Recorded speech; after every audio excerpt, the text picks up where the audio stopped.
Hi everybody, good to see you again. Now I'm gonna show you. Whoa! Yeah, exactly. I'm gonna show you the stove. Now, let me show you what you'll need. A toilet roll. A small piece of quite stiff paper.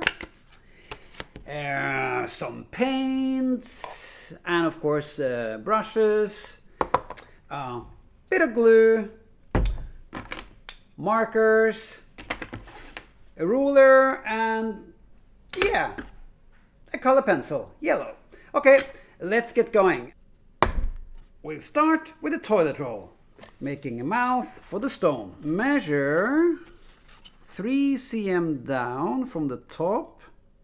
Make a little mark and then draw a straight line, as straight as you can, about this long or wide. Let's try this. It's supposed to be 3 cm. So 1, 2, 3. Yeah, that's exactly right. Okay. Now we got the right height here and the right length there.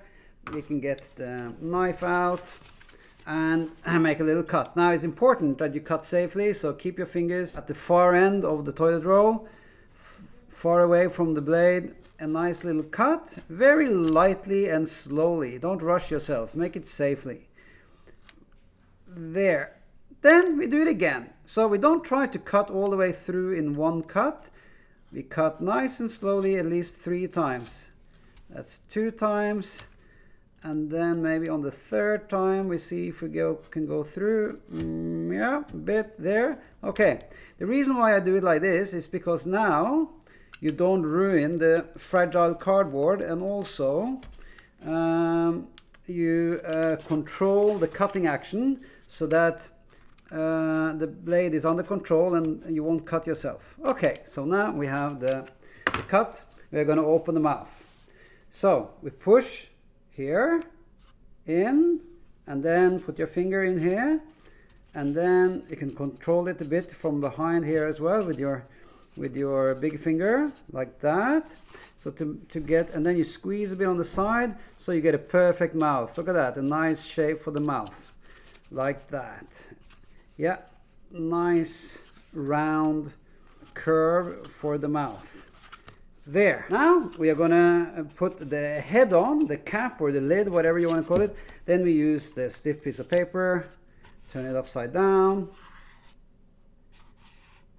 Then we cut that out. You can use a knife like this. See here? I turn it, I turn it again, always cutting away from my fingers so that if you slip like this, or like this, then you won't cut your fingers, you see. So the most important thing about cutting is that it's safe and you don't cut your fingers. Okay, if you want to, you can also use a scissors. Yeah, that's also quite easy. It depends on the thickness of the paper or the cardboard. If it's thick, then it may be more maybe easier with a knife. So it's a bit up to you whether you choose your scissors or your knife. Okay, putting a bit of glue on the ends here. Another thing you can try is to put a little bit of finger on the tip of your hand, or your finger, sorry, and then put a bit of glue on the tip of your finger, and then spread it on just like that. That's also very easy and very handy. In any case, you have to accept that you will your fingers will be a bit gluey. That's just part of the game. Okay, we pop the lid on, pop it on there, and then wipe any excess glue, and then of course paper towels or another type of towel to wipe your fingers after that, so that you don't make it too messy. And then now this needs to dry. Now when it's dry, it's going to look something like this. This is a dry one. Now here you can see that the the edges of the lid sticks out a bit. Now that's not so good, unless you want that, of course, but in this case I don't want that. So I take the knife, I take the blade out a bit, so it's a bit about this long, and then I carefully I chisel away the excess so that the edge is flushed with the toilet roll.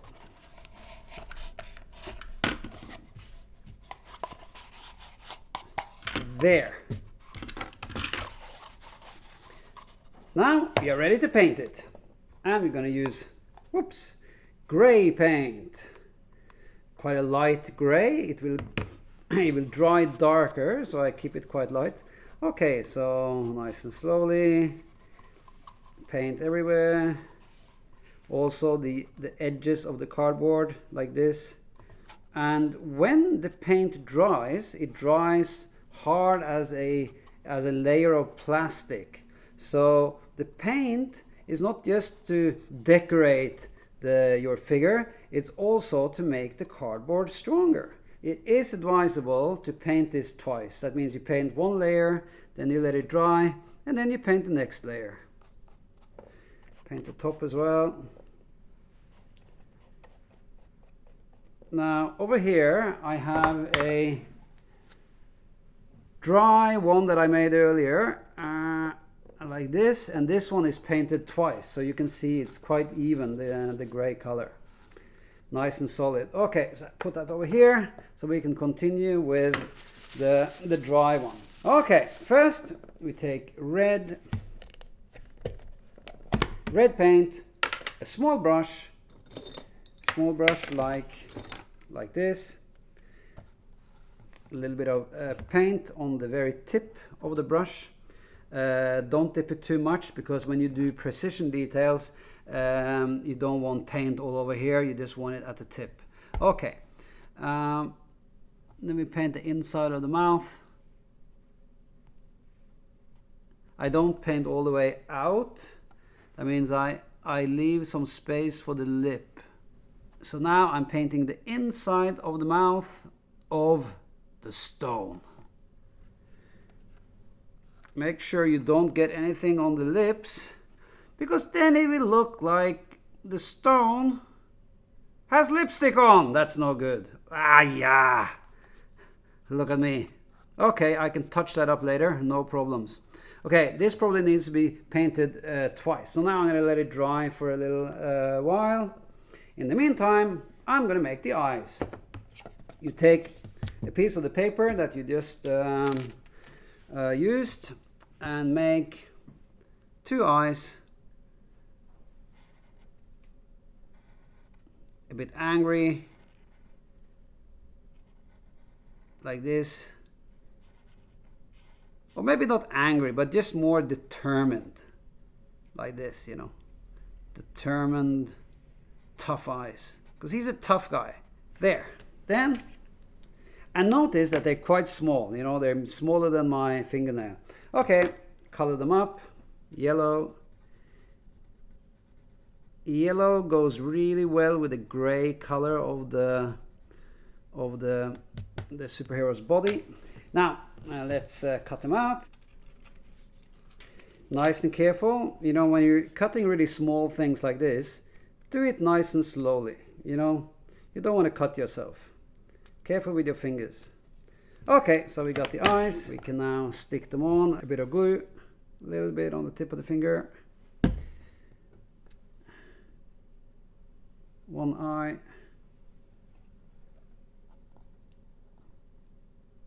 The other eye.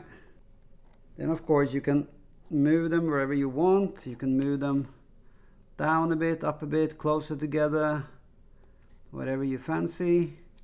And now we need to wait until the paint and everything is dry so that we can draw on the stones. Okay, it's dry. So let's draw the rocks. We'll start on top. I draw some different size stones. One like this. One like that. This is pretty much random, so you can, you know, do them wherever you like, as big or as small as you like.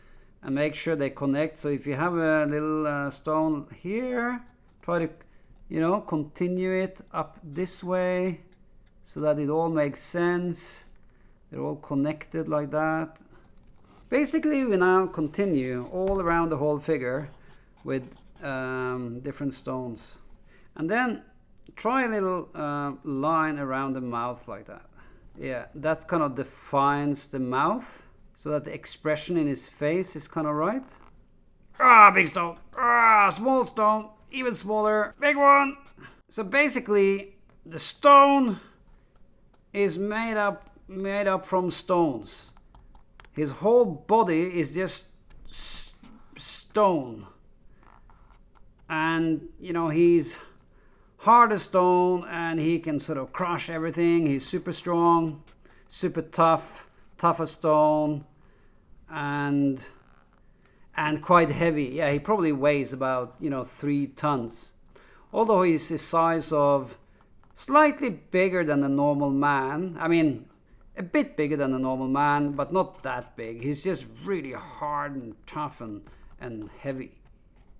Of course, if you don't have a thick marker like this, you can use a thin brush and dip it in black paint.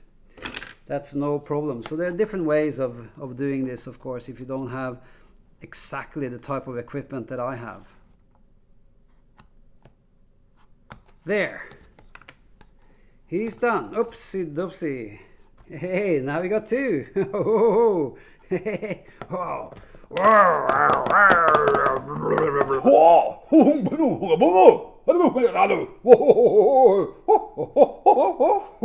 Wait!